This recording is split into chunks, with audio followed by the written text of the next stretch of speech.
Assalamualaikum warahmatullahi wabarakatuh. Okey, baiklah, untuk video pada hari ini saya ingin berkongsi kepada anda semua tentang bahayanya dosa kecil secara berterusan. Jadi sebelum saya pergi kepada yang lebih jauh, saya suka untuk menerangkan apa itu definisi dosa. Dosa ialah satu perkataan yang berasal daripada bahasa Sanskrit yang bermaksud kebencian. Okey, ia merupakan satu perkataan yang biasanya digunakan dalam konteks keagamaan untuk menerangkan perbuatan-perbuatan yang melanggar hukum agama atau yang bertentangan dengan prinsip-prinsip moral. Okey, dosa pula sering digunakan untuk merujuk kepada kelakuan yang dianggap salah ataupun dilarang di dalam agama. Lebih-lebih lagi agama kita, iaitu agama Islam. Okey, jadi dosa-dosa ni terbagi kepada dua, iaitu dosa besar dan dosa kecil.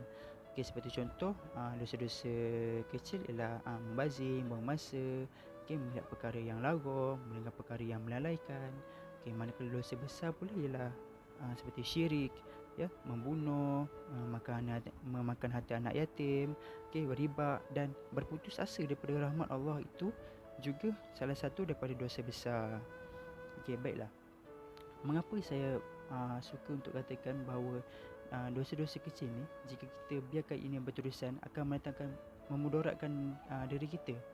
Okey, ianya kerana ada satu hadis mengatakan, jauhilah oleh kalian dosa-dosa kecil, kerana perumpamaan pada hadis ini mengatakan seperti satu kaum yang datang dan singgah di satu lembah dengan membawa kayu.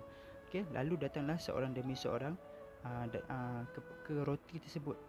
Lalu mereka mengatakan sesungguhnya dosa kecil itu ketika akan diambil oleh pemiliknya akan membinasakannya. Jadi di sini hadis ini nak mengatakan bahawa orang-orang yang datang bawa kayu itu ialah dosa-dosa kecil, manakala roti itu sebagai hati kita sendiri. Jadi bila ramai-ramai datang ke roti ni, bila kita dah banyak buat dosa kecil, jadi saya tidak langsung dia akan merosakkan hati kita sendiri. Walaupun perkara itu kita dapat dosa-dosa kecil dia, tetapi ini tetap melanggar hukum Islam.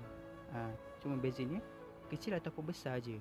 Okey, jadi kesimpulan ni kat sini, saya nak katakan bahawa jangan kita memandang dosa-dosa kecil ni sebagai perkara yang remeh.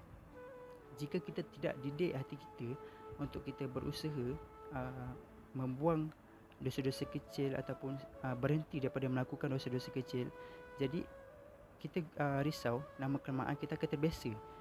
Dan bila kita terbiasa, perkara itu saya tidak langsung akan merosakkan hati kita, dan kita takut kebarangkalian kita akan lebih mudah untuk membuat dosa.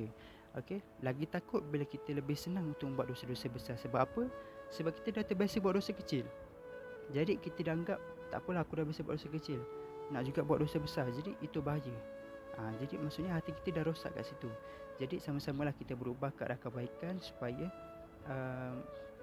dosa-dosa kecil ni tidak menjadi kebiasaan di dalam diri kita. Jadi itu saja untuk video saya pada hari ini. Sekian daripada saya, terima kasih.